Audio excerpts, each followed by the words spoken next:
Merci pour votre accueil, votre présence en grand nombre. La salle est remplie, c'est parfait. Ça me fait plaisir de venir en Gaume, peut-être pas pour la météo aujourd'hui, mais pour l'accueil sûrement. Mais c'est toujours évidemment avec grand plaisir que je suis dans votre région. Faire un tour dans ce cerveau. Donc le cerveau, c'est neurones, les l'axone qui transmet l'information. Vous savez que le cerveau, c'est une structure que l'on appelle électrochimique. Parce qu'il y a de la chimie aux endroits de passage de l'information qu'on appelle les synapses. Là, ça se passe de manière chimique. Mais tout le long du neurone, l'information se fait de manière électrique. Et vous voyez qu'il y a même ce qu'on appelle la myéline. La myéline, c'est l'isolant autour des corps neuronaux pour que le courant passe bien. Donc c'est bien une structure électrochimique, ce cerveau, et nous allons rentrer dans les détails maintenant de ces deux maladies.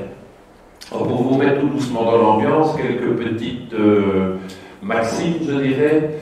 Vous avez un sage tibétain qui a dit « Bienheureux celui qui peut vieillir en ne s'inquiétant pas de la perte des capacités physiques, mais en s'enthousiasmant du temps retrouvé pour utiliser les capacités intellectuelles à la lumière de l'expérience acquise. » Donc il ne faut pas avoir peur de vieillir, il y a des attraits, je dirais, des changements de sa façon de faire, bien entendu, on doit s'adapter au fait de vieillir, mais on peut encore faire de très belles choses en vieillissant. Alors là, on rentre encore un peu plus dans le sujet, c'est Herman von Rompuy qui en 2009 a dit une très grande partie de notre déficit conjoncturel, manquassé, va se transformer en déficit structurel, entre autres en raison du vieillissement de la population.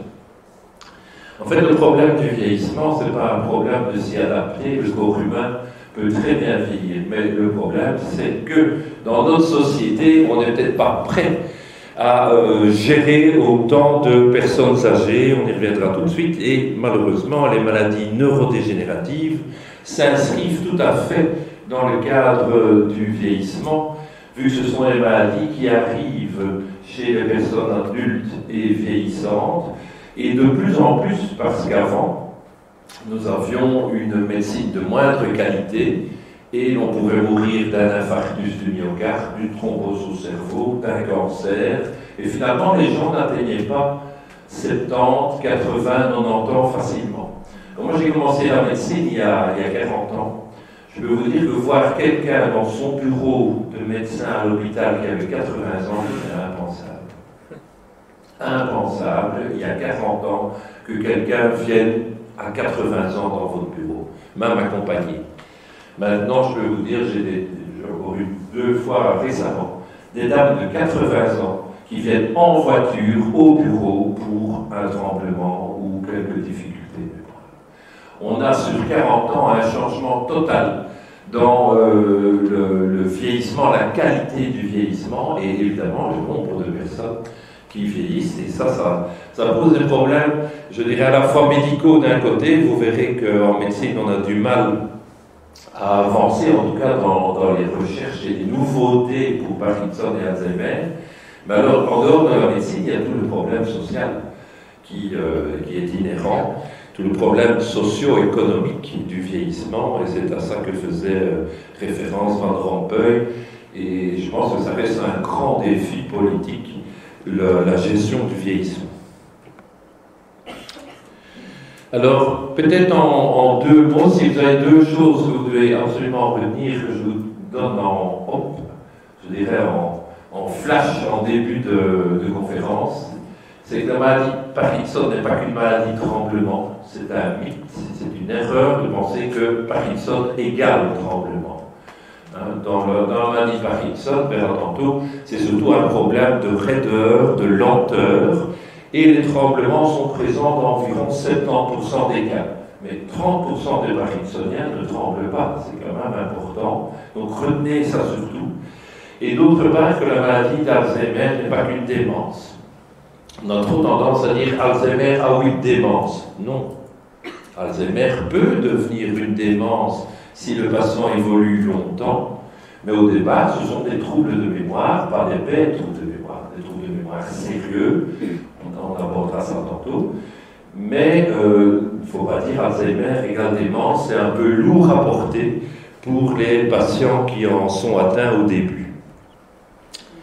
Alors, comprendre permet d'agir, donc j'espère que ça c'est Spinoza, philosophe hollandais du temps d'occupation espagnole, là, qui a dit ça, et je pense que c'est tout à fait vrai. Et donc je vais essayer de vous faire comprendre mieux cette maladie d'Alzheimer et cette maladie de Parkinson, ce qui vous permettra de mieux agir pour les patients qui vous entourent.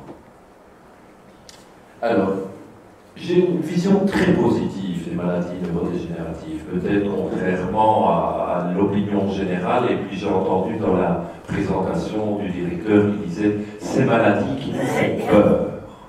Donc c'est comme si on avait une vision assez négative de ces maladies. Bien sûr, je ne vais pas vous dire que c'est agréable d'être atteint des maladies neurodégénératives, comme c'est sûrement pas agréable non plus d'être atteint d'un cancer. Mais les maladies neurodégénératives stimulent la créativité. Je parle là au niveau des soignants. Alors, je vais un peu m'expliquer. Donc, je vous rappelle d'abord l'impact médico-psychosocial dont je viens de vous parler, avec l'augmentation du nombre de cas de maladies neurodégénératives. Les recherches, je vous disais, les recherches, bon, bien sûr, ces maladies stimulent la recherche. Et il y a longtemps qu'on fait des recherches sur Parkinson et Alzheimer, tant sur le plan fondamental. Fondamental, c'est essayer de comprendre ce qui se passe dans les neurones quand la maladie intervient, ainsi qu'au niveau pharmacologique. Mais malheureusement, si c'est stimulé pour le moment, ces recherches sont un peu au point mort. Il y a une dizaine d'années qu'il n'y a plus rien de sérieux qui est sorti dans Parkinson. Il y a une vingtaine d'années qu'il n'y a plus rien de sérieux qui est sorti dans la maladie d'Alzheimer. Donc, si ça, c'est pas du point mort. Donc, alors, pourquoi la créativité encore? Parce qu'il faut tenir en compte que ces maladies neurodégénératives sont assez intéressantes à connaître dans le sens où il n'y a pas de cas les mêmes. Les lésions dans le cerveau sont différentes en localisation, en nombre et en évolutivité d'un patient à l'autre. Vous n'avez pas deux Parkinsoniens les mêmes. Vous n'avez pas deux patients Alzheimer les mêmes. Il y a chaque fois des différences de gravité de la maladie, de comportement, de présentation, plus tout le background, si je veux dire, de l'état général du patient qui n'a pas eu la même vie qu'un autre entre 0 et 60 ans, date à laquelle apparaissent les maladies dont je vous parle. Donc c'est chaque fois des cas différents. Et donc l'adage qui dit « il n'y a pas de maladie, il n'y a que des malades » est tout à fait vrai ici. Ici, franchement, on ne soigne pas des maladies, on soigne des patients, ils sont tous différents. Et comme chaque cas est unique, il pose des problèmes différents, et comme par ailleurs la recherche du côté des médicaments n'est sûrement pas phénoménale dans les effets, eh bien il faut encourager la créativité des soignants et des proches. Les soignants sont les médecins, mais aussi les infirmières, les kinés, les logopèdes, les ergothérapeutes, les psychologues, les diététiciens, on en parlera tantôt, qui entourent le patient. Et toute cette prise en charge pluridisciplinaire, il y a beaucoup de disciplines médicales et paramédicales qui sont autour du patient, chacun doit trouver une façon d'aider le patient qui est devant lui. Vu qu'on est limité au niveau des médicaments, eh bien, il faut essayer de trouver des solutions. Et je mets les proches dans le coup. Les proches, les conjoints ou les enfants doivent réfléchir au cas posé par le patient atteint de Parkinson ou d'Alzheimer et dire comment est-ce que moi je peux aider papa ou mon épouse, comment je pourrais faire pour lui trouver un truc pour quand même qu'elle arrive à garder une certaine autonomie, etc., etc. Et donc là, il y a vraiment une grande variété de choses à faire. On y reviendra dans les questions si vous voulez. Mais c'est pour ça que je dis que c'est une maladie où on doit tous réfléchir à mieux le faire pour nos patients. Et il y a des choses à faire. Il y a des choses. Il ne faut pas croire qu'on est là devant un mur, qu'on ne sait pas sauter au-dessus. Bien sûr, nous n'avons pas la guérison de ces maladies-là. Mais en dehors de la guérison, il y a le soulagement. Et pour le soulagement, on peut faire beaucoup de choses. Il suffit de partir avec l'idée de créer. Qu'est-ce que je peux faire de mieux pour aider? Bon, alors ces maladies neurodégénératives, comme je vous le dis, sont directement liées à l'espérance de vie. Pourquoi? Parce que, par exemple, maladie Parkinson, ça apparaît généralement vers 60 ans. Maladie d'Alzheimer, on verra que ça apparaît entre 60 et 100 ans, finalement. Et que donc, il est clair qu'on ne parlait pas beaucoup de ces maladies quand l'espérance de vie était en dessous de 66 ans. Or, l'espérance de vie humaine n'atteignait encore que 50 ans en 1900. Donc clairement, c'est des maladies assez nouvelles. Il a fallu les années 50-60, l'après-guerre, pour que l'espérance de vie commence à atteindre 60. Et maintenant, vous savez qu'en 2015, on peut dire, eh bien, nous avons à peu près 80 ans pour les hommes et 85 ans pour les dames. Les dames ont toujours un peu plus de chance que les hommes à ce niveau-là, sont un peu protégés par leurs hormones pour vivre un peu plus longtemps. Voilà, en moyenne, bien sûr. Donc, c'est clair que c'est maintenant que peuvent apparaître les maladies neurodégénératives, d'une part parce que nous avons l'âge pour atteindre ce moment où ces maladies s'expriment, et d'autre part parce que nous ne souffrons plus des autres causes de décès dont je vous parlais, infarctus, cancer. À notre époque, on voit des gens dont on sort, des gens qu'on sort de leur 4e cancer. Ils ont eu un cancer du sein, soigné. Ils ont eu un cancer de la peau, soigné. Et puis finalement, peut-être ce sera un cancer du pancréas qui les emportera. Mais je veux dire, on rallonge énormément la vie et on élimine d'autres maladies, ce qui fait que finalement, on va de plus en plus parler des maladies neurodégénératives. Alors une autre raison à ça, c'est que vous voyez la pyramide des âges, en Belgique comme en France, ici c'est la France, mais la Belgique c'est le même. Et vous voyez qu'elle est d'abord vraiment pyramidale là, dans sa partie supérieure, et puis qu'après elle devient un peu verticale. Et elle devient verticale à partir de quand? Si vous regardez bien, c'est les années 50, c'est juste l'après-guerre.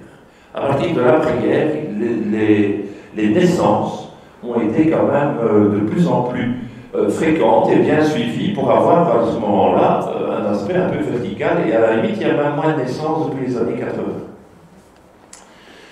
Alors, mais les années 50, on a appelé ça, forcément, vu qu'il y a eu beaucoup plus de naissances que dans les années 30 et 40, c'était le baby-boom. Si aux années 50, vous rajoutez 60-65 ans, âge de la retraite, 50 plus 65, ça vous fait 2015. Et nous sommes en plein dedans. Donc, nous ne sommes plus dans le baby-boom, nous sommes dans le papy-boom. Voilà, ce qu'on appelle le papy-boom.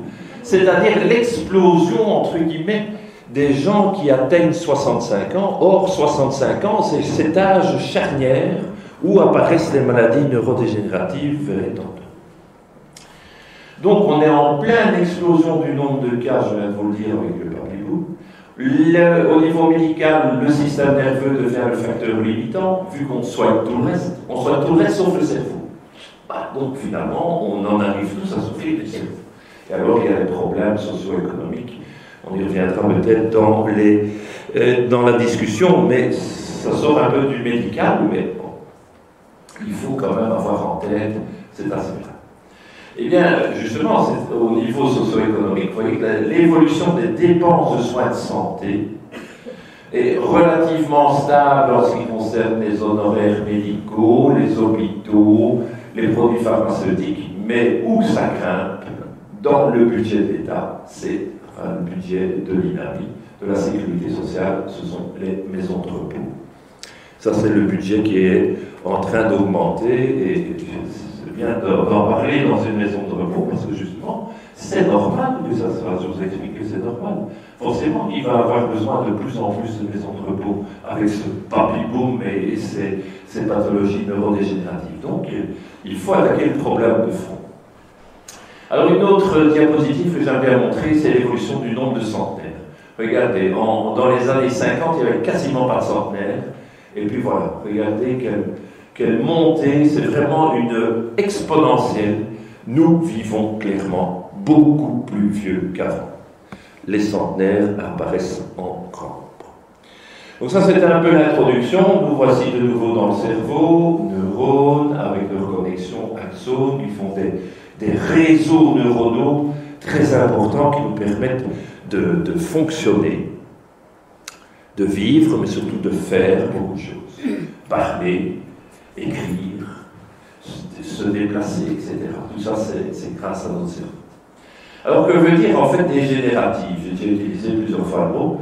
Mais la dégénérescence, ce sont des altérations cellulaires, donc les neurones qu'on vient de voir, qui vont mener à la mort progressive, on peut dire programmée, parce qu'elle n'est pas brutale. Alors, la mort brutale d'un neurone, c'est soit un accident, c'est soit une thrombose, c'est soit une hémorragie dans le cerveau, un incident brutal.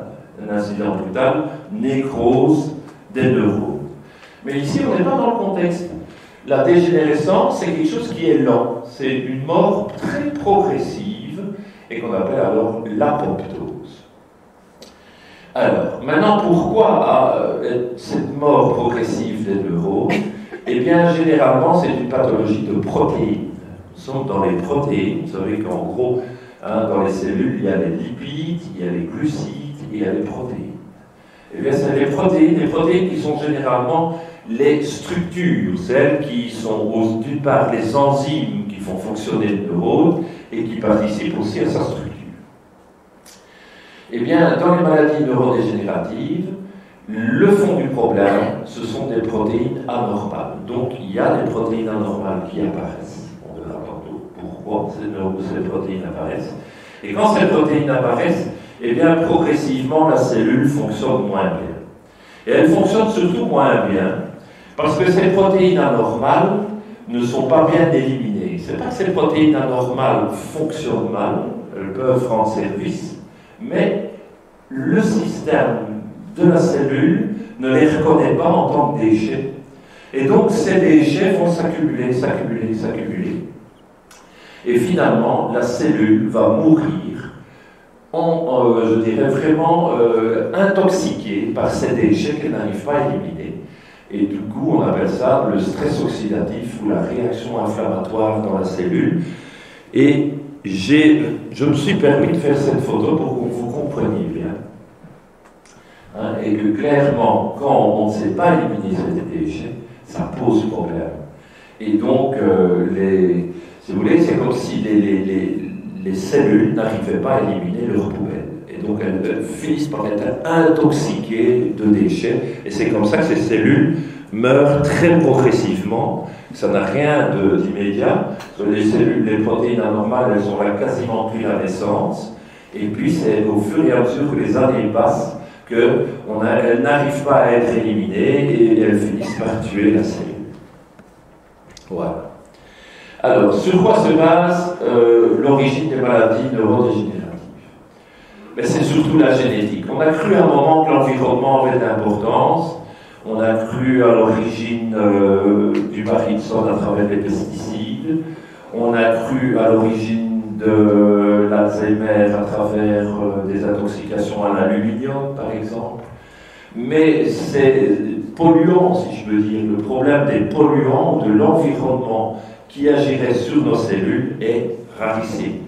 Maintenant qu'on a de recul, on va pas dire que ça n'existe pas, mais c'est vraiment un tout petit pourcent du problème.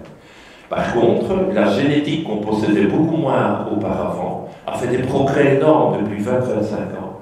On peut faire maintenant le génome humain, on peut connaître tous nos chromosomes et ce qu'il y a dans nos chromosomes, et à travers ce travail, on a pu mettre en évidence que la maladie Parkinson, la maladie d'Alzheimer ont un aspect génétique. Alors, je fais juste une petite correction ici pour qu'on comprenne bien. Génétique ne veut pas dire nécessairement héréditaire. Héréditaire, ça veut dire votre papa là, vous l'avez, et éventuellement vous transmettrez à la génération suivante. Dans Alzheimer et Parkinson, ça peut sauter des générations. Ce n'est pas une hérédité transmissible. Mais c'est quand même génétique. C'est-à-dire qu'au moment où vous recevez 50% des chromosomes de votre papa et 50% des chromosomes de votre maman, la combinaison des deux peut se révéler génétiquement favorable au déclenchement d'une maladie Parkinson et d'Alzheimer, qui ne touche que vous, vos parents ne l'ont pas, et vous ne donnerez que 50% de votre génome à vos enfants, et si ça tombe, c'est les 50 bons pourcents. Et donc, il n'y aurait que vous qui êtes atteint de Parkinson et d'Alzheimer, pas les parents, pas les enfants. Vous direz, alors c'est pas génétique. Ben si, c'est quand même génétique, mais c'est pas transmissible. Voilà, donc on va vraiment vers l'origine génétique, c'est-à-dire une anomalie dans un gène qui code pour une protéine qui est anormale. Cette protéine anormale n'est pas éliminée par le neurone, et le neurone meurt très très très lentement, intoxiqué par ces déchets. Alors les facteurs préventifs, on en reparlera tantôt, surtout pour Alzheimer. Parce que dans le contexte Parkinson, je n'ai pas à vous donner de choses à faire pour éviter Parkinson. On peut dire que fumer la cigarette, oui, fumer la cigarette semble prévenir un peu du Parkinson et d'Alzheimer, c'est quand même pas un conseil à donner. C'est vrai que la nicotine aurait un effet anti-apoptose, donc l'apoptose mort progressive. Il semble que la nicotine contenue dans la cigarette a un effet anti-apoptose, donc prévient un peu les maladies neurodégénératives. Mais quand on fume, malheureusement, on ne fume pas que la nicotine, il y a toutes sortes, je crois qu'il y a 2000 produits dans une fumée de cigarette, et vous vous intoxiquez largement autrement, bien sûr. Je reviens à Alzheimer pour vous montrer dans la population belge ici que cette maladie concerne 5% des gens qui ont entre 60 et 70 ans, puis 10%, puis 15%, puis 20%. Et finalement 25% des gens qui ont 85% et plus. Donc vous voyez que c'est une maladie qui va s'installer dans la population au plus on vieillit. C'est vraiment la maladie typique du 21e siècle et de ce baby boom. On va en avoir de plus en plus, et les projections, vous voyez déjà ici en 95 on pensait qu'il y avait 0,8% de la population touchée. En 2010 on était à 1,1%, maintenant on est à 1,5%. Et on va tout doucement vers 2% de notre population qui va être atteinte de cette maladie. Directement liée à l'âge. Alors, la prévalence actuelle en Belgique, vous voyez qu'on arrive tout doucement à 2% de troubles cognitifs et démence. Ça, c'est important aussi de ne pas toujours utiliser le mot démence. Démence, ça veut vraiment dire perte d'autonomie. Avant la perte d'autonomie, on peut avoir des troubles de mémoire, on peut être un peu désorienté, pas savoir se débrouiller, mais on peut encore vivre seul. Alors, tant qu'on peut vivre seul, on va appeler ça trouble cognitif. À partir du moment où on ne peut plus vivre seul, que soit on doit vivre dans la famille, soit être placé en maison de repos, on peut alors parler de démence, en tout cas pour les problèmes cognitifs. Maintenant, il y a évidemment d'autres raisons d'être placé. Il n'y a pas que des troubles cognitifs. Donc pour le moment, Alzheimer en Belgique, on considère environ 150 000 personnes. Parkinson, environ 35 000 personnes. Ce sont des estimations, bien sûr, on n'est pas au chiffre près. L'incidence journalière, ça c'est quand même un chiffre intéressant. Combien de nouveaux cas par jour? Eh bien en Belgique, 30 à 36 nouveaux cas d'Alzheimer par jour. En Parkinson, 5 à 6 nouveaux cas. Vous voyez qu'il y a un facteur 5 entre les deux maladies. Alors les démences ou les troubles cognitifs, il n'y a pas d'Alzheimer. Quand on parle de troubles cognitifs, c'est des troubles cognitifs, en gros c'est troubles de la mémoire, difficulté à se retrouver, à s'orienter. Et ces troubles cognitifs peuvent être dégénératifs, on va en parler plus tout de suite, mais il faut savoir qu'il y a aussi des démences dites curables par troubles métaboliques, c'est-à-dire qu'une personne fortement anémique, hypothyroïdienne, peut aussi pendant un certain temps ne plus être bien équilibrée au plan mental, avoir un peu de confusion, des troubles de mémoire, mais ça se soigne. Une anémie, on redonne des globules rouges, une hypothyroïdie, on redonne des hormones thyroïdiennes, et donc c'est pour ça qu'on les appelle ces troubles cognitifs-là curables. Donc au début d'un trouble cognitif, quand quelqu'un commence à avoir des troubles de mémoire qui deviennent un peu sérieux, eh bien la première chose à faire, c'est une prise de sang. Une prise de sang pour voir s'il n'y a pas d'anémie, pas de troubles thyroïdiens et d'autres. Vous avez aussi des infections. Et là, je vous donnerai simplement comme exemple à notre époque le fameux neurosida. Les gens qui sont atteints du sida peuvent aussi avoir des complications cérébrales avec une infection du cerveau progressive par le virus et finalement avoir aussi des troubles cognitifs, éventuellement une démence. Je dirais que c'est encore heureusement bien rare. Beaucoup plus fréquents sont les effets médicamenteux. Il y a assez bien de médicaments qui ne sont pas bons pour le cerveau et qui peuvent rendre les gens à difficulté de mémoire. On a d'ailleurs dit à un moment que les benzodiazépines causaient Alzheimer. À partir de maintenant, vous savez déjà bien répondre à cette question que non, c'est faux. Les médicaments ne causent pas Alzheimer. Alzheimer, c'est une protéine qui dysfonctionne dans le cerveau. Les médicaments, par contre, si vous utilisez les mauvais médicaments qu'on va appeler les anticholinergiques, on y reviendra tout de suite, les anticholinergiques, qui sont des médicaments qu'on trouve pour la vessie, pour le cœur, pour les yeux. Donc l'effet anticholinergique est largement utilisé par différentes disciplines de la médecine pour soigner. Mais s'il y a trop d'anticholinergiques dans le cerveau, eh bien le cerveau commence à plus bien fonctionner comme si c'était Alzheimer. Cela ressemble à Alzheimer, mais les médicaments ne causent pas Alzheimer. Éventuellement, ils aggravent Alzheimer, mais ils ne le causent pas. Donc ça a été, je dirais, une tempête dans un verre d'eau. C'était surtout faire peur, entre guillemets, aux gens en disant « Attention, ces médicaments-là peuvent causer Alzheimer ». Vous retirez le mot « causer », vous mettez « aggraver »,« faire comme », ça c'est juste. Il y a aussi des troubles circulatoires qui donnent des troubles cognitifs et des démences. Donc vous voyez que dans les troubles cognitifs et démences, Alzheimer ne fait que 50%.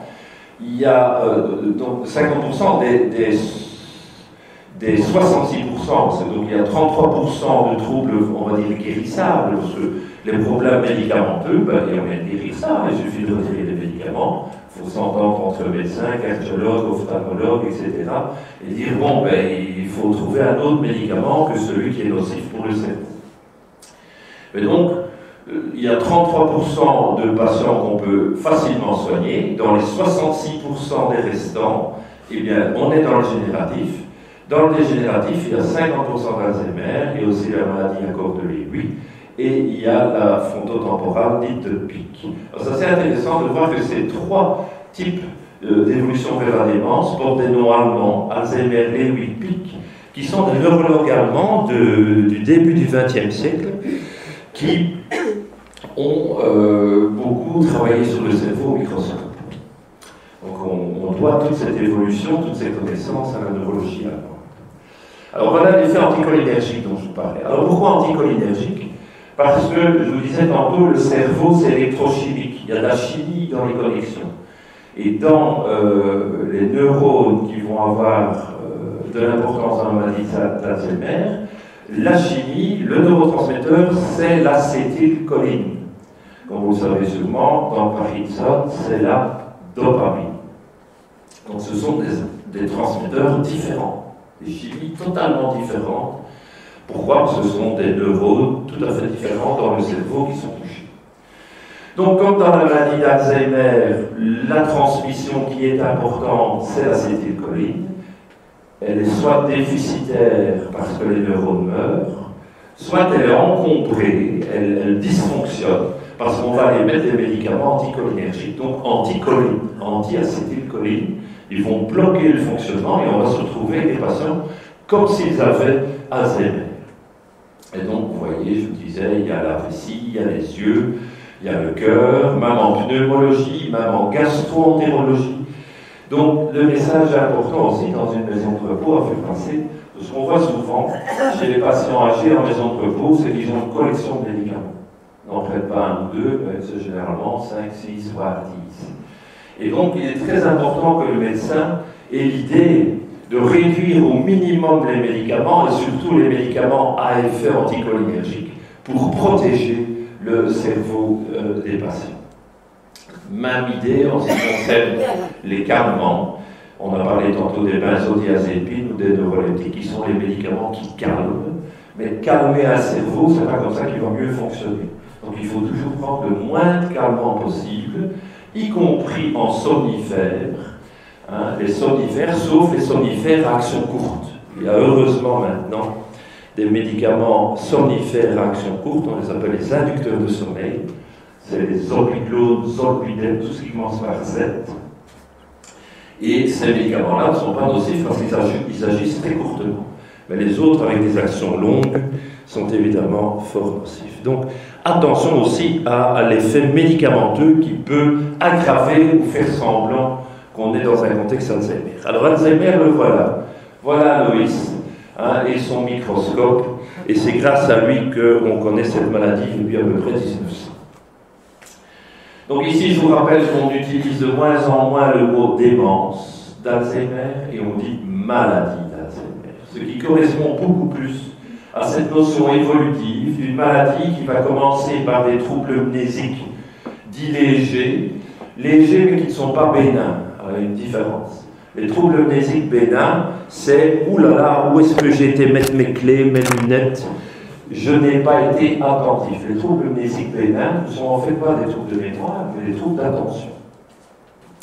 Autre exemple, je quitte ma maison le matin, tout en fermant la porte à clé, je réfléchis, conduire des enfants à l'école, puis aller à l'hôpital, puis aller faire des courses, etc. Et puis dans la journée, je me dis, est-ce que j'ai fermé ma porte à clé ce matin pour les voleurs? Et là, je ne sais pas répondre. Alors, est-ce que je ne sais pas répondre parce que je n'ai pas de mémoire, ou est-ce que je ne sais pas répondre parce que je n'ai pas fait attention au fait que je fermais la porte à clé? Et donc, la mémoire, ça commence par de l'attention. Si vous n'êtes pas attentif, il ne faut pas rêver de... Autre exemple que je donne généralement, vous êtes venu ici en voiture, vous avez suivi d'autres voitures, donnez-moi un numéro de plaque que vous avez vu. Personne ne saurait me donner un numéro de plaque. Pourquoi? Parce qu'on voit plein de choses. On ne fait pas attention. Et si vous ne faites pas attention, vous n'êtes pas mémorisé. Donc faites bien de ne pas confondre un problème de mémoire et un problème d'attention. Donc quand je perds mes clés ou mes lunettes à la maison, ce n'est pas un problème de mémoire, c'est que je n'ai pas fait attention à l'endroit où je les ai mis. Première chose, organisez-vous. Les lunettes doivent être toujours au même endroit, etc. etc. À ce moment-là, vous verrez que vous allez mieux fonctionner. Mais ce n'est pas un problème de mémoire, c'est un problème d'attention.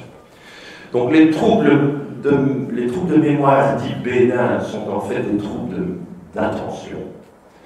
Et les troubles mnésiques légers, eh bien, c'est quand on commence à plus savoir ce qu'on a fait la veille. Tiens, hier, on a été dîner, qu'est-ce que j'ai mangé, qu'est-ce que j'ai fait hier, hein, voilà. Ou bien si on vous dit, tantôt nous allons chez le médecin, et puis une heure après, qu'est-ce que tu m'as dit tantôt il y a une heure?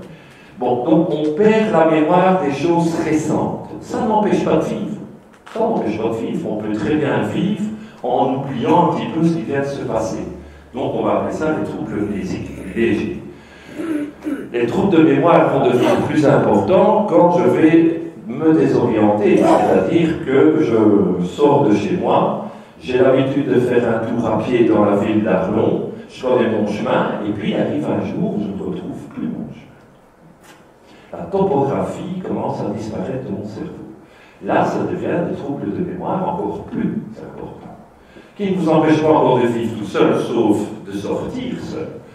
Mais voilà, et donc c'est comme ça que progressivement la maladie d'Alzheimer va vous donner des troubles de mémoire de plus en plus pénalisants, jusqu'au moment où on va perdre l'autonomie, et où, secondairement, des troubles du comportement vont apparaître. Et ça, c'est la deuxième phase d'Alzheimer, si je peux dire, en dehors des troubles de mémoire de plus en plus pénalisants, c'est que l'entrée dans la maladie est aussi secondairement, s'accompagne de troubles du comportement. Les patients deviennent agressifs, méfiants, un peu parano comme ça. Qu'est-ce que veut celui-là, etc. Et parfois même à l'inverse, hyper heureux, mais c'est plutôt rare. Mais je me souviens d'une patiente qui venait toujours à la consultation en chantant, en rigolant, etc. Ce qui n'arrangeait pas tellement le mari qui devait la conduire, parce qu'il devait traverser tout l'hôpital avec son épouse qui chantait, qui rigolait à tue-tête. Donc, tout existe en trouble du comportement, mais surtout quand même, effectivement, plutôt de l'agressivité. Vous reviendrez sûrement dans les questions là-dessus. Et donc ces troubles de mémoire de plus en plus graves, qui correspondent au début de la maladie, vont se compliquer de perte d'autonomie et de troubles du comportement, et c'est à ce moment-là qu'on peut tout doucement parler de démence. Pas avant, pas avant. Petit exemple, M. Ronald Reagan, qui a été atteint d'Alzheimer, puis pour faire que la maladie d'Alzheimer touche tout le monde, sur le plan maintenant sexe, race, niveau intellectuel, etc., tout le monde est égal devant la maladie d'Alzheimer. Encore une fois, c'est un problème génétique de protéines. Et là, ça n'a évidemment rien à voir avec tout le reste. Alors, où se passe Alzheimer dans le cerveau? Bien ici. Cette structure-ci, qui ressemble un peu à un petit cheval de mer qu'on appelle les hippocampes. Vous voyez, ça a cet aspect-là comme ça. Et c'est une structure donc au centre du cerveau qui fonctionne à l'acétylcholine et qui sert à quoi? Eh bien, qui sert à encoder des informations. Donc, quand je reçois une information, elle va se mettre dans l'hippocampe. Et pendant la nuit, elle va alors se mettre dans d'autres structures, je dirais, de conservation. Mais l'encodage se fait là. C'est le premier passage, si vous voulez, c'est le premier niveau de traitement d'information avant de vraiment la retenir définitivement.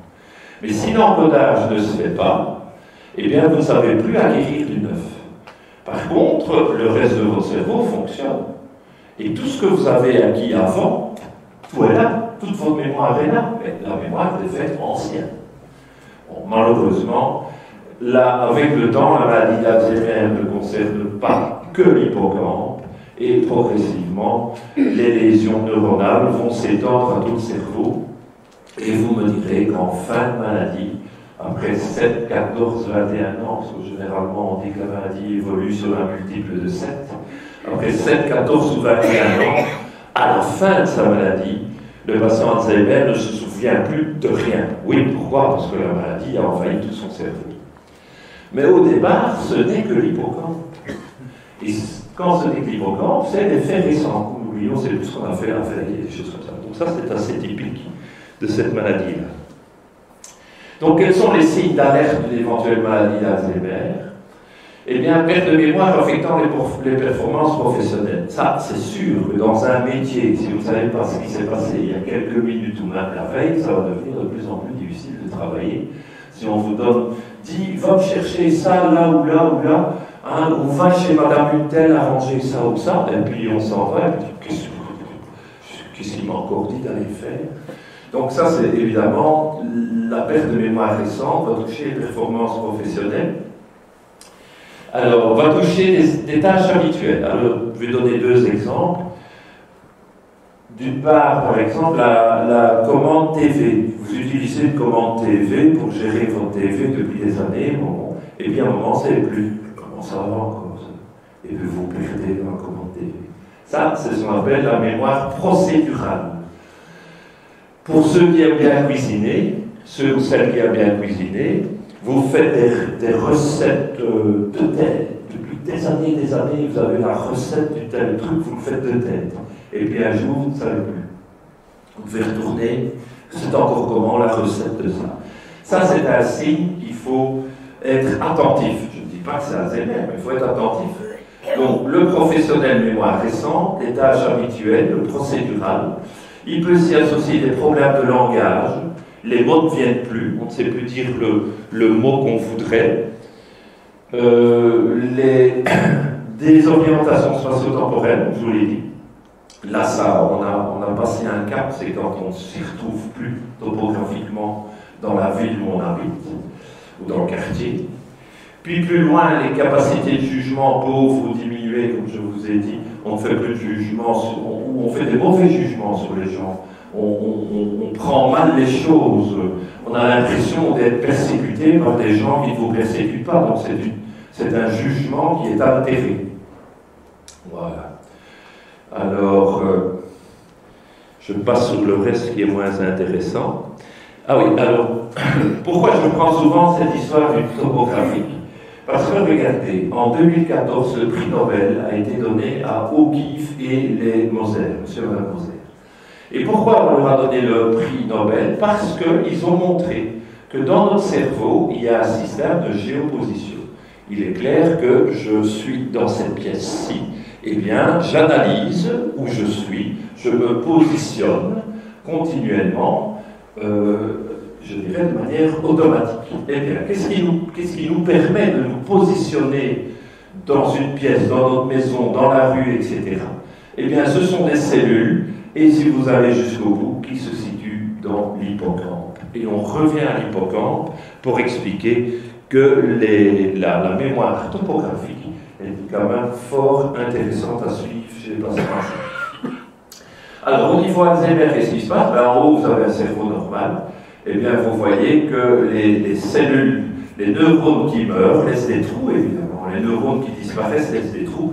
Et donc, on a une atrophie cérébrale progressive que l'on peut voir au niveau de l'hippocampe. Alors, l'hippocampe, c'est cette petite structure-ci qui se trouve à l'avant du cerveau au niveau temporal interne. Vous voyez le petit H. Et bien, c'est là, vous voyez, c'est une toute petite structure aussi qui va disparaître progressivement. Alors, si on voit au microscope, comme Aloïs Alzheimer, qu'est-ce qu'il a vu, Aloïs? Il a vu des neurones dans l'hippocampe qui finissaient par mourir. Là, vous voyez, le neurone est mort. Mais avant de mourir, qu'est-ce qu'il voit? Il voit qu'il y a des dégénérescences dans les axones, ce qu'on a appelé les dégénérescences neurofibrillaires, qui sont liées à une protéine qu'on appelle la protéine Tau.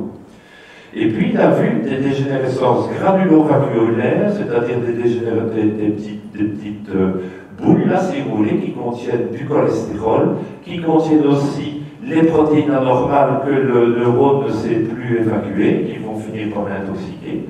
Et tout ça, c'est de l'amyloïde. Donc, dans un cerveau Alzheimer, il y a des anomalies d'une protéine qui s'appelle Tau et d'une autre protéine qui s'appelle amyloïde. Donc, en fait, dans le cerveau de la maladie d'Alzheimer, il y a deux protéines anormales, la combinaison des deux créant la maladie, la mort des neurones, et voilà ce qui reste, et on appelle ça les plaques séniles. Les plaques séniles, ce sont les résidus de neurones et de l'amyloïde. Donc voilà, en gros, la maladie d'Alzheimer, c'est ce que je viens de vous dire au niveau microscopique. On peut mesurer dans le liquide céphalorachidien le taux et l'amyloïde dont je vais vous parler, donc le liquide qu'on peut ponctionner en ponction lobaire. Ça peut se faire dans des cas rares où on cherche à confirmer la maladie. L'atrophie, je vous l'ai montré, l'acétylcholine, je vous en ai parlé. Tout ça a été dit, on peut avancer. Alors, ici, la diète en angle, mais je vous explique. Donc, de nouveau, on part de l'état normal et puis progressivement, on va vers l'état de démence. Il y a l'état présymptomatique, c'est-à-dire même avant les troubles de mémoire, et puis le prodromal, là, c'est les troubles de mémoire simples, si je peux dire, légers, pas bénins, vous allez faire la différence. Qu'est-ce que vous voyez? Vous voyez qu'il y a déjà des marqueurs qui permettent de voir que la maladie d'Alzheimer est en train de s'installer, et ça, ce sont surtout des marqueurs par imagerie d'amyloïde ou dans la ponction complète. Et plus on va avancer dans la maladie, au plus les marqueurs vont être positifs. Et l'imagerie dont je viens de vous parler, vous voyez, elle n'est pas positive très tôt, il faut déjà un certain temps pour qu'elle apparaisse positive. Ce qui fait que pour le moment, on diagnostiquait beaucoup Alzheimer au moment de l'entrée dans la démence. Et c'est à ce moment-là qu'on a soigné les gens avec des médicaments existants d'il y a 20 ans, mais avec des résultats très pauvres. On y reviendra tout de suite. Juste pour vous dire comment on fait le diagnostic, une des façons de faire, si vous vous posez la question sur votre conjoint ou votre papa, eh bien vous lui mettez simplement une horloge vide avec le point où se rejoignent normalement les aiguilles d'horloge et vous lui demandez de mettre les chiffres du cadran. Et vous voyez parfois le genre de réponse qu'on a. Et bon, quand on a une réponse quand même très perturbée, il faut évidemment aller consulter plus loin. C'est un test simple qu'on peut faire à la maison. Le médecin, dans son cabinet, ira plus loin et vous fera l'épreuve des 5 mots du bois, c'est-à-dire qu'il demande de redire 5 mots, puis il demande une tâche annexe. Alors, on peut faire l'horloge ou un peu de calcul, et 1 minute ou 2 après, on vous demande les 5 mots.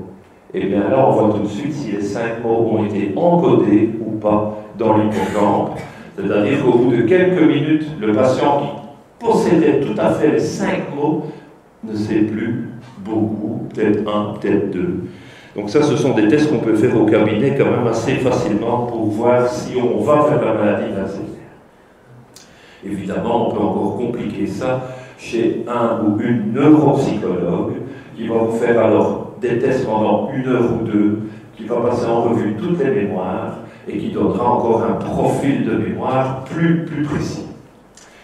Donc l'évolution de la maladie, les premiers symptômes, les diagnostics, la perte d'autonomie, les troubles du comportement, vous voyez qu'on met finalement le placement dans la mise en repos, et le décès, donc toujours sur une base de 7, mais je vous ai dit que ça peut être 7, 14 ou 21. L'imagerie amyloïde, ben voilà.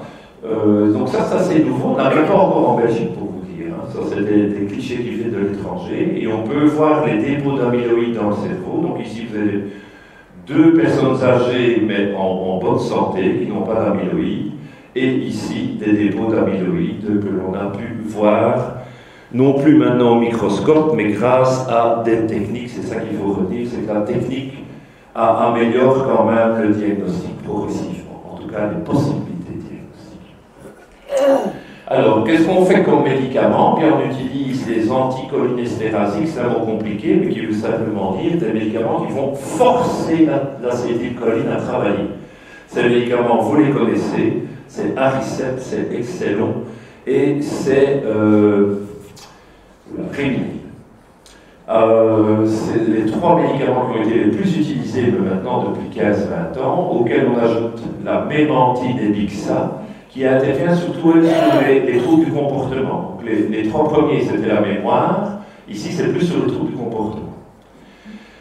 Mais donc, on est en attente d'autres choses depuis 15-20 ans, on n'a rien de neuf. D'autant plus que ces médicaments dont je viens de vous parler peuvent avoir un effet favorable sur la mémoire vers le haut, vous voyez, une petite augmentation des capacités de mémoire de la personne, mais rapidement, on redescend sous zéro et on retrouve une évolution comme un patient qui n'a pas été soigné. Et l'évolution, c'est au bout d'1 an. Donc les médicaments qu'on a actuellement sur la maladie d'Alzheimer sont très peu utiles. Alors heureusement, la recherche est en plein boom. Il y a de nouveaux axes de traitement. On va essayer de travailler sur le cholestérol. Je vous ai montré tantôt qu'il y avait des granules de cholestérol qui se mettaient dans les neurones. Ça veut dire que les neurones n'utilisent pas le cholestérol. Donc on va essayer de relancer le cholestérol dans le neurone. On va essayer d'éliminer l'amyloïde, ou bien réduire sa production. Demain, pour l'autre protéine, l'éliminer ou réduire sa production. Donc différentes hypothèses et traitements sont en cours d'essai. Mais rien n'est encore prêt à être sur le marché. Mais bon, sachez que la recherche avance quand même. Elle dit oui, mais alors en attendant, qu'est-ce qu'on fait? En attendant, la seule chose que vous pouvez faire pour vous protéger un peu contre Alzheimer, je dis bien se protéger ne veut pas dire empêcher la maladie. Se protéger, ça veut dire que si vous êtes atteint de la maladie, elle va démarrer moins vite chez vous parce que vous aurez eu une protection. Cette protection, c'est ce qu'on appelle la réserve cognitive. C'est-à-dire augmenter vos capacités cognitives, ce qui fait que quand les troubles cognitifs arrivent, ben vous êtes plus costaud, vous résistez plus longtemps. Alors, comment peut-on faire?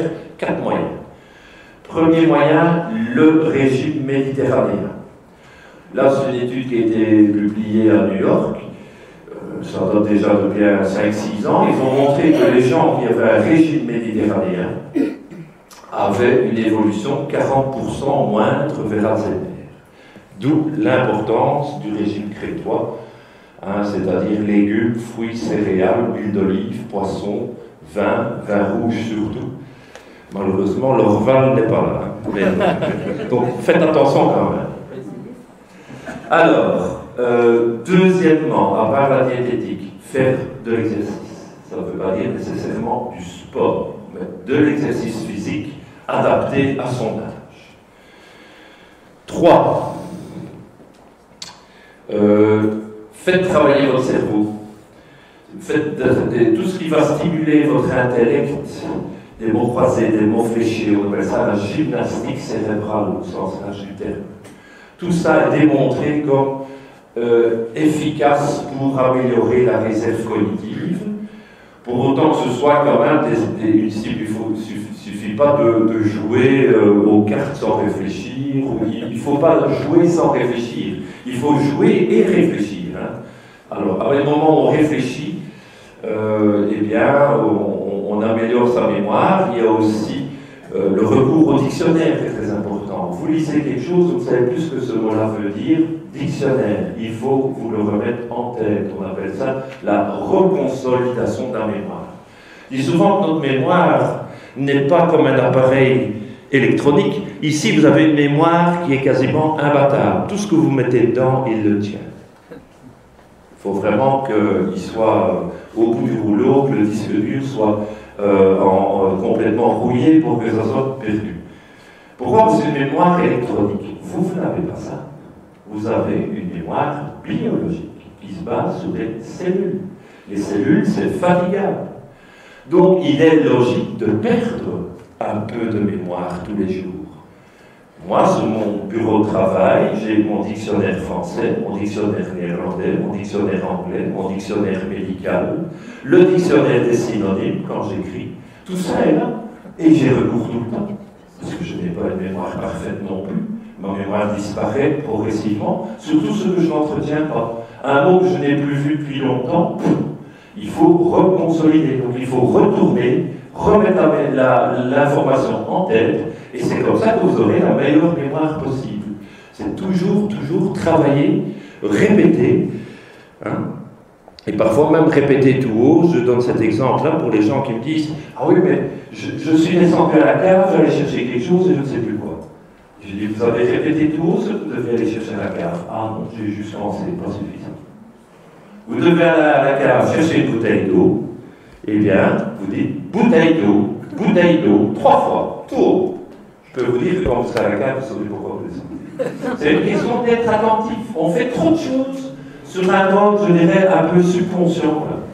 Et donc, encore une fois, essayez la répétition. N'oubliez pas les tables de multiplication. Vous les avez appris comment? En les lisant? Non, en les répétant tout haut. C'est la biologie, ça. Si vous ne faites pas ça, c'est que vous ne croyez pas la biologie. La biologie, c'est ça. C'est comme ça que fonctionne votre cerveau. Il faut répéter. Donc, comment se préserver du perte cognitive? Ça résume un peu tout ce que je viens de dire. Hein, dès l'enfance, il faut travailler dès l'enfance, il ne faut pas travailler à 70 ans. Travaillez dès l'enfance. Faites travailler votre cerveau. Apprenez plusieurs langues. Apprendre des langues, c'est très important pour le développement du cerveau. Entretenir sa mémoire par des jeux actifs et pas des écrans passifs où on joue sans réfléchir. S'intéresser à plein de choses, musée, exposition, relire des livres, etc. Dictionnaire, retour régulier au dictionnaire, bien manger. Et alors le quatrième que je ne vous avais pas encore sorti, je vous ai sorti l'alimentation, l'exercice physique, la gymnastique cérébrale et 4, bien dormir. Pourquoi? Eh bien, on vient de démontrer il n'y a pas longtemps. Mais là, démontrer, parce qu'on imaginait, pendant que nous dormons, notre cerveau n'est pas au repos. Notre cerveau est en fait dans sa phase de nettoyage. Un peu comme à Paris, les poubelles, c'est la nuit. Eh bien, dans votre cerveau, les poubelles, c'est la nuit. Donc, toutes les poubelles, entre guillemets, de vos neurones, tous les déchets qui ont été produits par votre activité neuronale, nous sommes tous éveillés ici, nous sommes tous en train de travailler. Moi, je parle, vous écoutez, ça travaille dans le cerveau. Eh bien, il y a une production de déchets, il n'y a rien à faire. L'activité biologique, il y a des entrées, il y a des sorties. Ces déchets sont dans votre cerveau, et bien c'est la nuit qu'ils sont évacués. Et on montre de plus en plus maintenant, j'étais au mois d'avril à Marseille à un congrès, il y avait deux communications qui disaient que les gens qui ne dorment pas bien font plus d'amyloïdes que les autres. Prouvé noir sur blanc par les scanners, etc. Donc dormir vous protège d'une accumulation d'amyloïdes. Comme vous voyez que l'amyloïde n'est pas bonne dans la maladie d'Alzheimer, vous avez compris qu'il vaut mieux dormir. Et même faire une bonne sieste à midi. Le sommeil permet de nettoyer votre cerveau. Si vous ne nettoyez pas votre cerveau, vous ne pouvez pas vous plaindre à un certain âge que ça ne va plus. Alors, je termine juste pour la maladie d'Alzheimer par les traitements non médicamenteux, comme on est un peu coincé au niveau des médicaments. chez les personnes atteintes de la maladie, on essaye de beaucoup les stimuler. Et de les stimuler en utilisant les sens et leurs anciennes mémoires, si je veux dire la mémoire des faits anciens, c'est-à-dire des choses qu'ils ont goûtées, qu'ils ont vues, qu'ils ont entendues, qu'ils ont senties. Donc on développe des ateliers sensoriels, des jardins thérapeutiques, voire même aussi le toucher, cinquième sens. Chose qui marche pas mal, c'est les chansons. Donc vous sélectionnez une chanson ou l'autre que votre maman ou votre papa Alzheimer a bien connue quand lui il avait 30 ans, et vous le remettez à écouter. Et vous allez voir souvent que s'il reconnaît la chanson, son visage va s'éclairer, il va retrouver un certain bonheur, il va chanter avec le chanteur. Et ça, c'est très très bon, ça va travailler le cerveau de ces personnes âgées. À l'inverse j'ai déjà entendu dire dans des réunions avec des patients et conjoints d'Alzheimer, ah, ce docteur, moi, tous les soirs, je mets mon épouse Alzheimer devant la TV et on regarde des informations nouvelles. J'ai dit, votre épouse elle en tire quelque chose? Non, alors ça ne l'intéresse pas. Je dis, forcément, vous êtes dans le neuf. Travaillez l'ancien, travaillez les vieilles chansons, les vieilles photos. C'est à ça qu'il faut revenir pour les faire travailler avec des choses qu'ils connaissent. Donc ici, vous voyez une patiente Alzheimer qui reconnaît le citron. Donc on est dans un atelier sensoriel et on travaille autour du citron. On sent le citron, on regarde le citron, on parle de citron, on goûte le citron et on dit mais qu'est-ce que ça vous évoque? Qu'est-ce que vous avez fait avec des citrons, etc. etc. Et c'est comme ça qu'on essaie de... Pour les dames, hein, mais c'est valable dans l'autre sens aussi. Hein. Donc c'est un monsieur Alzheimer qui dit vous reconnaissez votre femme? Ah oui, je la reconnais, il faut cesser mon traitement.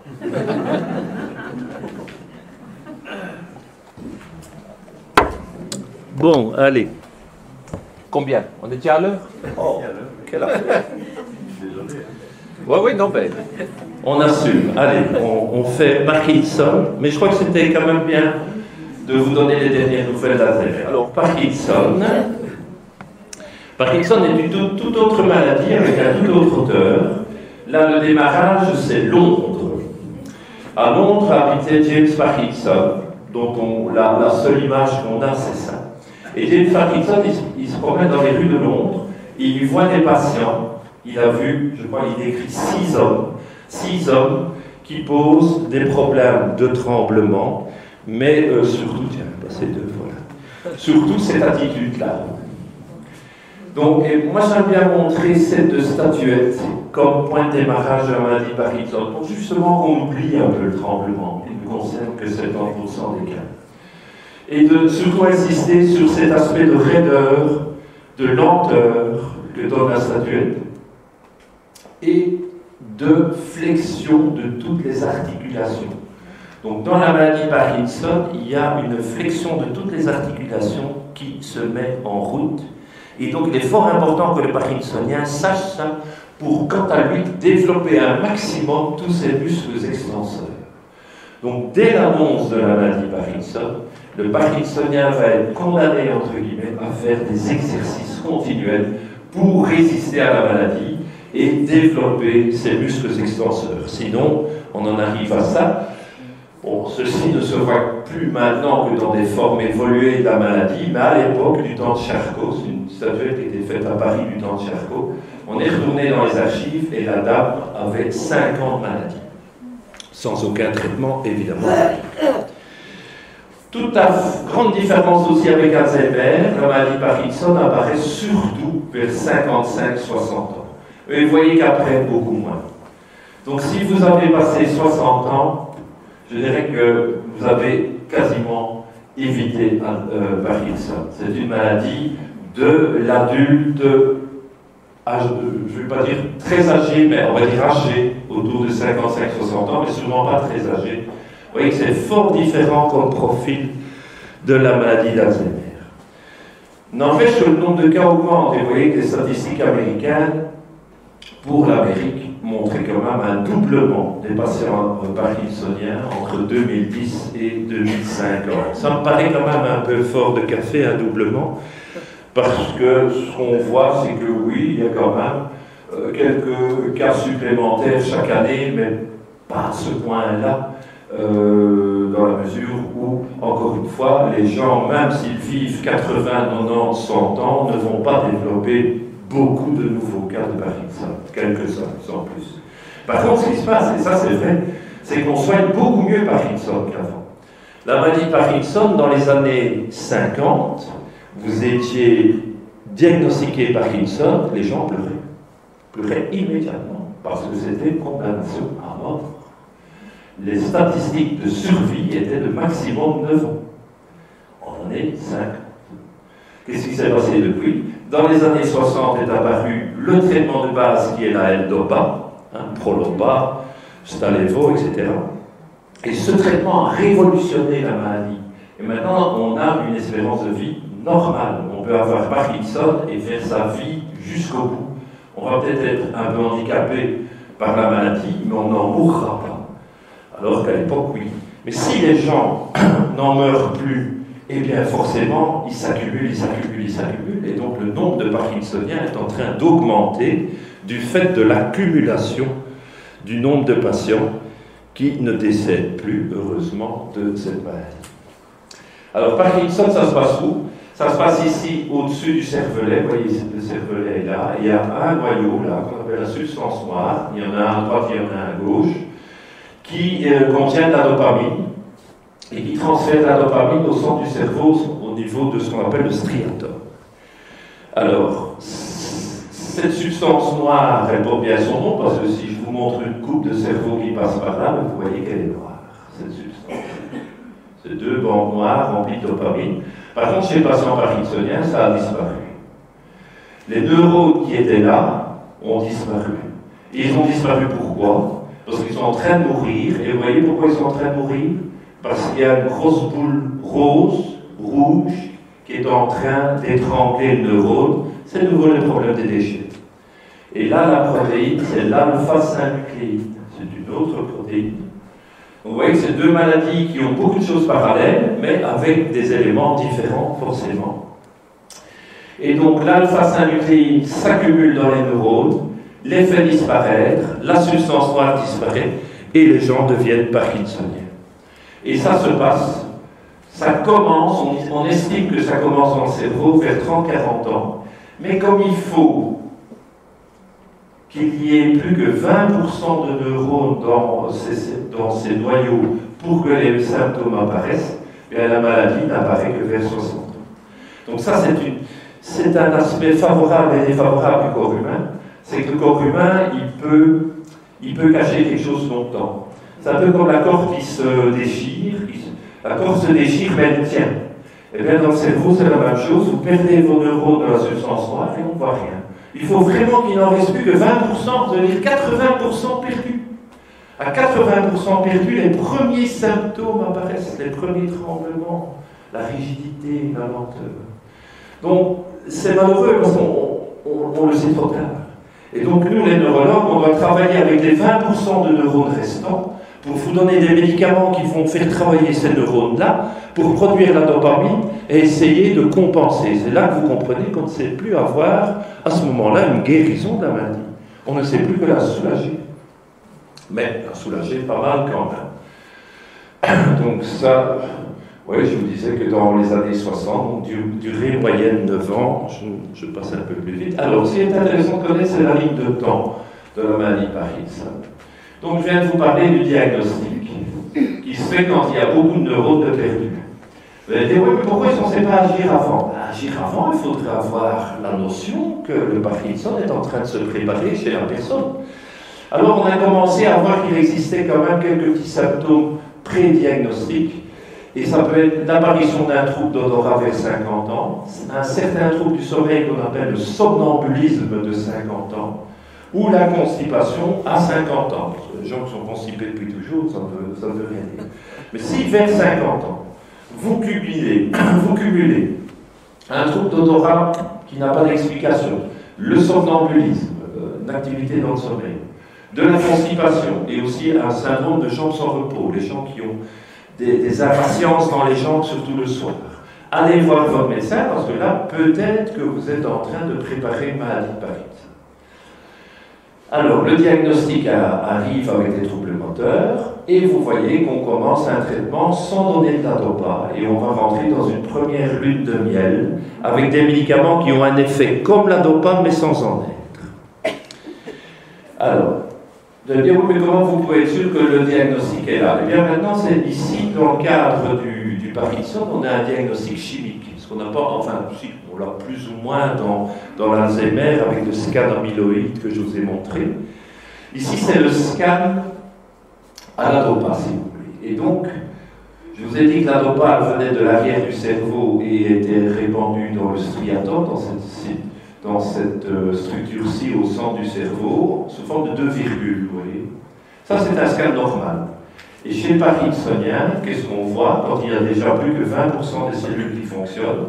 Ben, vous voyez que ces 2 virgules sont méchamment entamées, avec toujours une plus belle que l'autre. Alors, ce qui est très intéressant de savoir, c'est que la maladie de Parkinson, elle commence toujours d'un côté, avant de devenir bilatérale après 5, 6, 7 ans. On ne sait toujours pas pourquoi. C'est une maladie chimique qui ne commence que d'un côté. C'est vraiment très intéressant à essayer de comprendre. On y arrivera peut-être un jour. Quand la maladie continue d'avancer, on met l'adopa, on a à nouveau une lune de miel avec l'adopa, et puis le problème de la maladie Parkinson, c'est que quand on sort de la lune de miel, on rentre dans ce qu'on appelle les fluctuations. On a beau prendre les médicaments du matin, on ne va pas jusqu'à midi. À partir de 10-11 heures, il faut reprendre des médicaments parce qu'on a des hauts et des bas. Et c'est ça qui est très pénalisant chez les Parkinsoniens. Alors, si vous regardez mes chiffres de durée des phases, vous voyez que là, je mets plus ou moins 2 à 10 ans, plus ou moins 3 à 15 ans. Ça vous ouvre le champ énorme de variabilité d'évolution des patients. Il y a des patients qui évoluent très vite, il y a des patients qui évoluent pas vite du tout, très lentement. Alors, savoir aussi que le Parkinson, ce n'est pas que ce qu'on vient de dire, tremblement, raideur et ralentissement, mais c'est aussi plein d'autres symptômes possibles, des symptômes cutanés, oculaires, buccaux, digestifs, des problèmes de tension. Donc c'est une maladie qui peut atteindre beaucoup de fonctions du corps, et quand vous êtes suivi pour le Parkinson, vous devez pouvoir, avec votre médecin, parler de tous vos bobos ailleurs pour voir s'ils sont en relation avec Parkinson ou bien s'ils ne sont pas en relation avec Parkinson. Tout n'est pas dû au Parkinson, mais parfois, le médecin fera une relation entre les deux et ça aidera au traitement. Les traitements dans le Parkinson, je ne vais pas rentrer dans les détails, vous y reviendrez dans la question si vous voulez. Le but, c'est de maintenir la lune de miel le plus longtemps possible, avec le moins d'effets secondaires possible, et essayer que la maladie évolue le moins vite possible. Moyen, les médicaments en général, la chirurgie, ça veut dire maintenant on peut opérer en mettant des sondes ou des électrodes dans le cerveau reliés à un pacemaker devant, et qu'on a un effet comme les médicaments, mais pas une guérison. Réadaptation, revalidation, kiné, logo, ergo, etc. L'éducation du patient, c'est beaucoup expliquer la maladie au patient pour qu'il puisse se débrouiller un peu mieux tout seul. Voilà. Et alors les thérapies alternatives, c'est-à-dire les thérapies de soutien. Thérapie de soutien, c'est faire de la peinture, c'est faire du tai chi, c'est avoir des activités complémentaires dans le sens d'améliorer son état. Je vous montre que la dopa et la dopamine, ce sont des structures chimiquement très simples. Et il faut savoir que la dopa est donnée, donc on vous donne de la dopa, on ne vous donne pas la dopamine. Pourquoi? Parce que la dopamine, elle ne passe pas dans le cerveau. Ici, vous avez l'étage, je veux dire, du sang. Et puis, pour rentrer dans le cerveau, il faut que ce soit de la dopa, qui se transforme alors dans le cerveau en dopamine.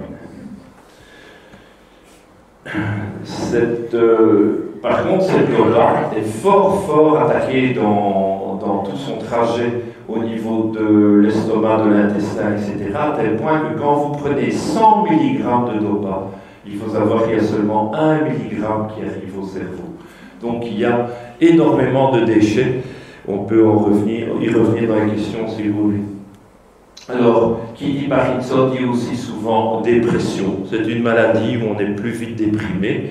Pourquoi? Parce que c'est une maladie gaie à vivre, surtout au stade des fluctuations, parce qu'on ne sait pas de quoi va être fait d'une heure à l'autre. D'une heure à l'autre, oh, je voudrais bien aller faire mes courses, mais si je fais un blocage pendant mes courses, je vais t'ennuyer. Donc, le parkinsonien est en difficulté de programmation de ses activités, et ça, c'est en dehors de l'aspect physique aussi très démoralisant. Alors, le problème des on-off, c'est-à-dire de ces fluctuations, on dit qu'on est on, comme la lumière, quand on est on, c'est que c'est allumé, tout va bien, et puis on est off quand la maladie reprend dessus et qu'on est bloqué. Donc ces on-off vont apparaître progressivement avec la maladie. Donc ici, je vous ai fait un dessin qui vous dit que, bon, au début de la maladie, on a encore quelques neurones de fonctionnels, on donne la dopa est transformée en dopamine et on a un bon résultat qu'on appelle la lune de miel, on ne voit quasiment plus les symptômes. Et un bon résultat au long cours, ça peut durer quelques heures, la prise de dopa est efficace 5, 6, 7 heures.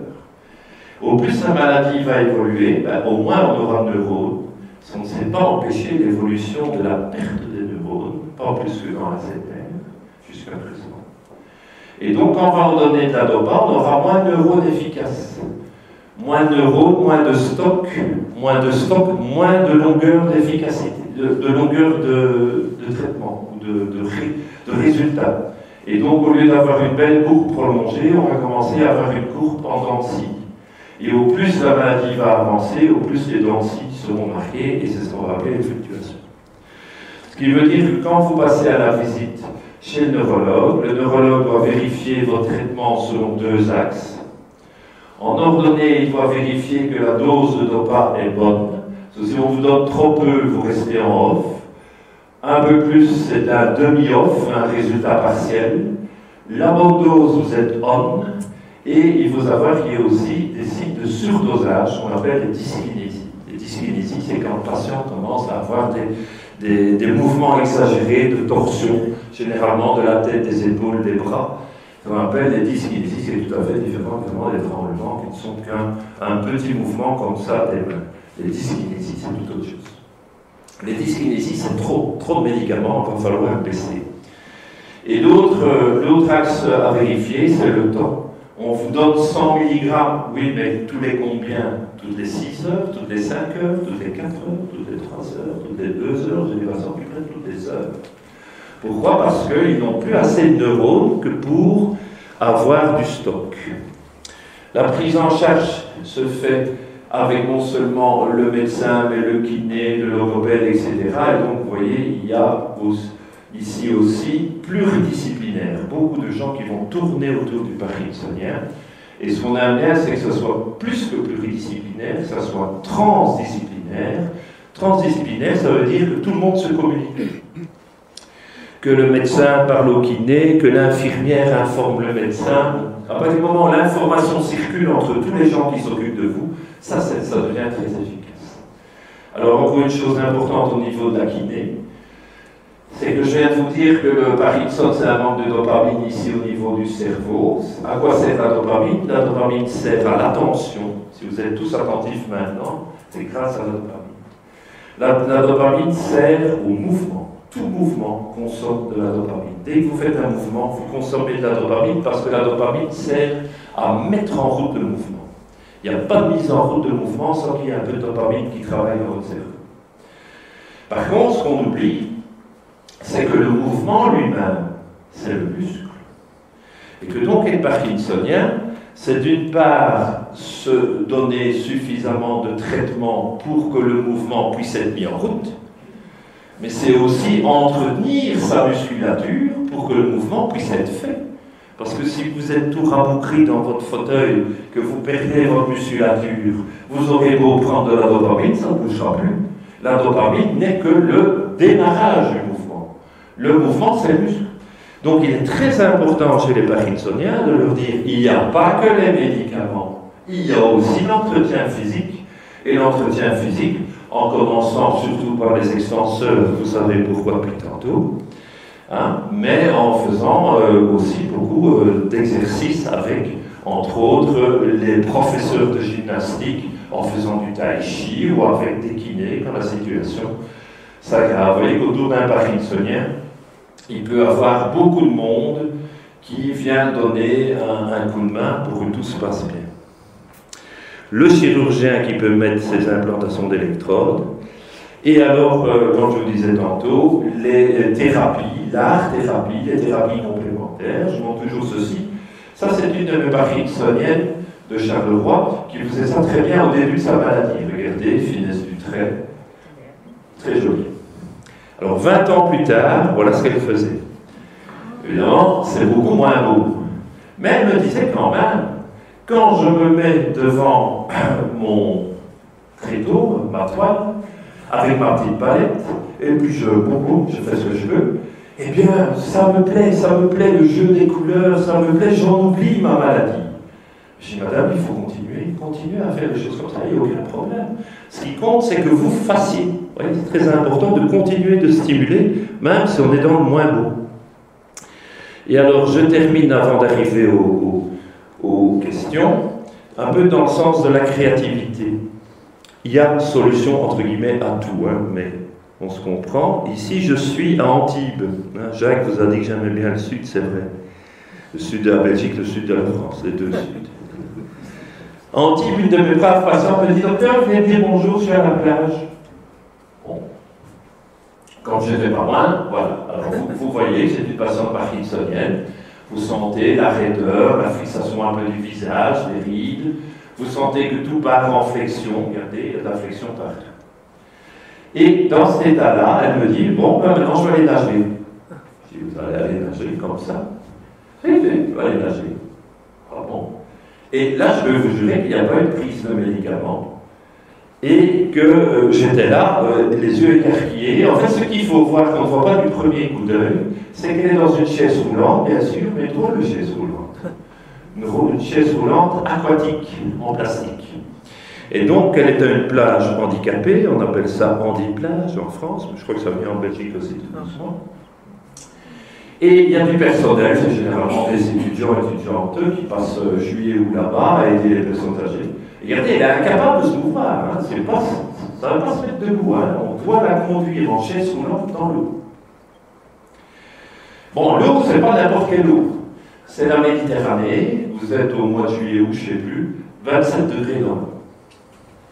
Elle rentre dans l'eau, chaude, entre guillemets, tiède, allez, et voilà, après quelques secondes, complètement déliée, complètement changée. Regardez, on retrouve un visage souriant, etc. Donc, comme quoi, il ne faut parfois pas grand-chose pour sortir d'une situation fort délicate où on dirait, je ne saurais rien faire pour vous, prenez des médicaments en plus. Ben non. Hein, donc ça vous exprime que ce sont des maladies où il est quand même important d'être créatif et de chercher des solutions auxquelles on ne pense pas tout de suite. Et pas uniquement des médicaments. Donc en conclusion, je vous dis, la maladie Parkinson se traite en partie par la volonté de bien faire, tant du patient que de ses proches. Une prise de conscience vaut mieux qu'une prise de médicaments.